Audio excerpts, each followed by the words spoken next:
Bonjour et bienvenue sur la chaîne de Nanto Gobelin Noob. Aujourd'hui, on est sur le fascicule numéro 32. Mais avant de débuter sur le fascicule numéro 32, une petite information. Lors de la vidéo sur le colis numéro 10, je me posais des questions sur l'intérêt de prendre la figurine Skaven. Donc, je peux maintenant normalement affirmer que la figurine du Technomage donc sera toujours utilisable sur la V4. Avec en plus un intérêt, c'est qu'elle a perdu 10 points de valeur.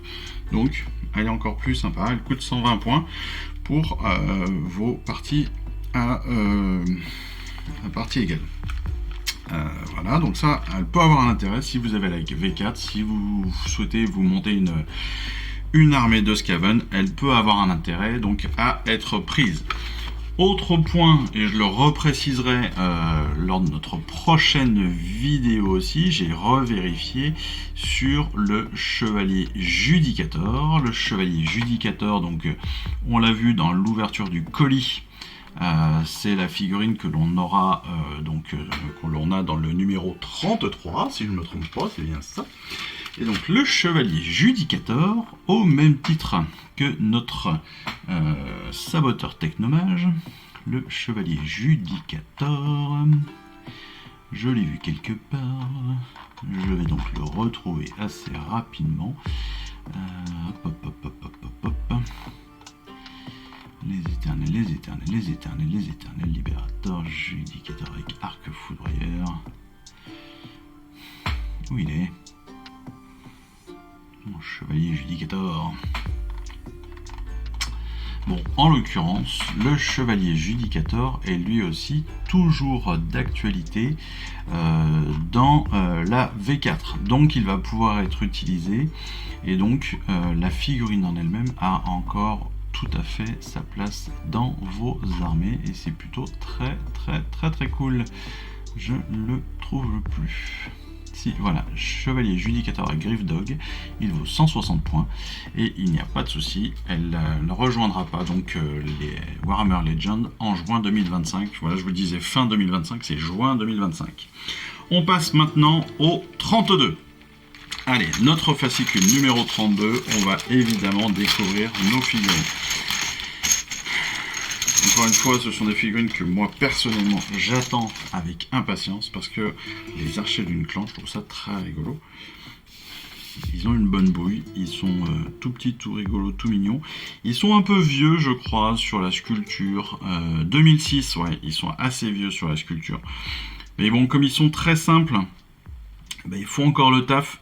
Parce que qu'ils soient en format archer ou en format piquier, donc avec des lances, moi je trouve qu'ils fonctionnent plutôt bien. Il y a deux trois rétiers, donc avec des filets. On a aussi des unités de commandement à l'intérieur de cette unité qui a 20 personnages. Donc voilà, je trouve que c'est plutôt sympa parce que justement on a pas mal de possibilités. On peut choisir soit d'un côté, soit de l'autre, soit des piques, soit des épées, soit des arcs. Voilà, je trouve que en termes de diversité, on peut rigoler. Si on a plusieurs fois le paquet, eh bien on peut les monter de 3 ou 4 façons différentes. Ça aussi c'est sympa. Alors pour les arcs, comme ce sont quand même des vieilles figurines, eh bien on n'a pas la corde des arcs qui est tendue. Bon, c'est pas grave. En soi, c'est pas très grave. Ça se voit pas plus que... Enfin, ça se remarque, mais c'est pas plus gênant que ça. Ce sera d'autant moins de casse possible. Voilà. Après, quand vous regardez les visages, ils sont quand même tous super top. Vraiment. Il y a des expressions qui sont assez bien refaites. Il y a des énervés, il y en a des moins énervés. Ah, là, j'ai un petit nez qui est un peu tordu, voire cassé. J'ai un nez cassé, bah, c'est pas grave, ce sera d'autant mieux. J'ai un nez cassé, voilà. Mais ça va faire aussi pas mal de bits, donc pas mal de petits morceaux à pouvoir replacer sur des socles, sur des décors, etc. Et ça aussi, c'est toujours bon à prendre, ou même pour placer sur votre palette texturée. Mais vous voyez, tous les boucliers là sont gravés avec la lune. La bannière aussi. La bannière est très belle, je trouve. Elle est très sympa. Avec cette lune là qui est dessinée dessus. vraiment pouvoir s'amuser aussi sur la peinture, parce que mine de rien, on a pas mal de drapés. C'est des petites figurines, donc ça devrait aller quand même assez vite, même si elles sont nombreuses. Donc voilà, on va avancer là-dessus. Allez, on passe évidemment à la découverte du fascicule. Le fascicule qui, comme d'habitude, va retrouver les différentes parties de notre collection. La lecture, la collection, l'assemblage, la peinture et le jeu. Avec les recoins moites, les villes du fiel obscur. Des grottes sont omniprésents dans les royaumes mortels. Ils ont infesté les tunnels, les cavernes et des cités souterraines perdues. Choisissant de vivre dans les recoins sombres et moites que nul autre empire n'aurait eu ou n'aurait l'idée d'habiter. On est bien sous terre, c'est l'humidité, il fait froid et on ne manque jamais d'insectes à manger, nous disent-ils. Et voilà ce qu'on va retrouver dans les planques. Des patrouilleurs grotts, des squigs, des boss, des bêtes étranges, ouais en effet avec cet escargot tout bizarre, des grosses cavernes profondes avec des trogottes, avec des villes du fil obscur qui habitent dans les profondeurs de la terre. Ils détestent le soleil qu'ils appellent Briface crève-yeux et s'en cachent autant que possible. Dans le royaume du chaos, numéro 2, c'est les Varanspires. Les Varanspires, c'est au cœur du royaume mortel. Cette forteresse infernale domine le sous-royaume clé baptisé les 8 points. Encore du fluff. Toujours, c'est important d'apprendre un maximum sur l'univers de notre jeu. Et puis donc, justement, pour donner vie à nos archers Lune Clan, eh bien, on va nous proposer pas mal de petites choses. Vous voyez que là, on a donc nos archers, on les a mis en archer. C'est comme ça qu'on nous demandera de les mettre sur cette collection, avec cette bannière.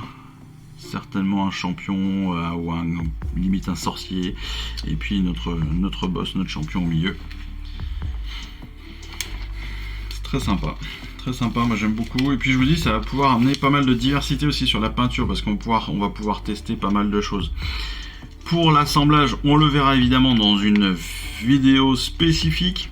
Ah, c'est le sonneur quand vous regardez. Mais vous voyez, c'est assez facile. De toute façon, on a 3 rétières, on a 6 archers comme ceci, 8 qui ont à la fois l'arc et le carquois. Voilà, on a le porticone, on a un boss, enfin voilà, c'est la totale. D'ailleurs le boss, on nous le montre pas là, c'est assez étonnant. On ne nous montre pas du tout le montage. Parce que 8 et 6, 14, 14 et 3, ça fait... tiens, c'est bizarre. 17, 18, 19. Tiens, ouais, on n'a pas le montage du champion. Même s'il n'y a pas de difficulté, mais on n'a pas du tout les instructions de montage du champion. On va avoir 20 archers, un champion, un musicien, un porte-étendard, 3 rétières et 14 archers et arc Lune Clan. Mais on n'a pas le montage du champion. C'est assez étonnant. Donc voilà, ils nous disent qu'il restera énormément de pièces, comme des boucliers, des armes. On pourra évidemment les garder pour de prochaines aventures. C'est étonnant ça. Ah si, il est là, pardon, je l'avais pas vu. L'archer, le boss Lune Clan et après le sonneur. Pardon. Sur la peinture, voilà, très simple, bien sûr. On va utiliser plus ou moins tout ce que l'on a. Eux, ils les peignent en noir. Ce qui est assez classique pour les Lune Clans, pour les villes du fiel obscur. Alors moi perso, ils sont pas en noir, ils sont en violet. Mais comme je vais avoir dans mon armée plusieurs unités, à mon avis, d'archers ou de stabas, de trucs comme ça, je pense que je vais faire donc en violet parce que c'est vraiment le cœur de mon schéma de couleurs pour mes villes de fiel obscur. Par contre, je pense que les capuches, je vais les faire différencier. Certainement, je vais avoir une capuche jaune, une capuche orange et une capuche... violette, rose, peu importe, histoire de différencier mes différentes unités. On va passer après sur les règles, ça on le retrouvera là aussi sur une autre vidéo, sur la vidéo de règles et de bataille, où on avance sur les règles mises en page, règles de base, avec toutes les infos sur les sorciers, sur les sorts persistants aussi, ça c'est une nouvelle information, on n'avait pas pour l'instant de référence sur les sorts persistants. Et puis on a encore autre chose, c'est l'unité des sorciers. Ça aussi, on n'en avait jamais parlé, donc c'est très très bien.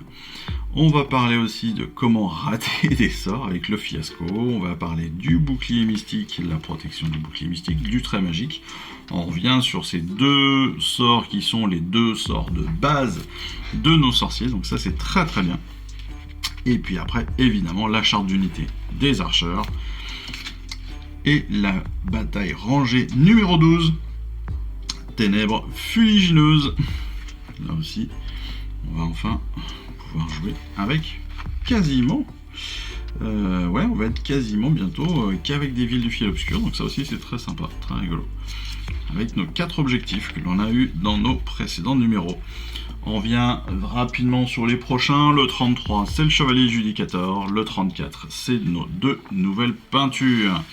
Voilà, on s'arrête là, on se retrouve très très vite pour l'assemblage de nos archers, la peinture, et puis, je l'espère, pour le moment de bataille et de règles. Allez, en attendant, je vous souhaite une excellente fin de semaine, et puis je vous dis surtout à très très vite, et je vous embrasse. Allez, ciao, bye bye. Je vous remercie d'avoir suivi cette vidéo. Si ça vous a plu, eh bien abonnez-vous, lâchez un petit like et un commentaire, et suivez-moi sur Instagram.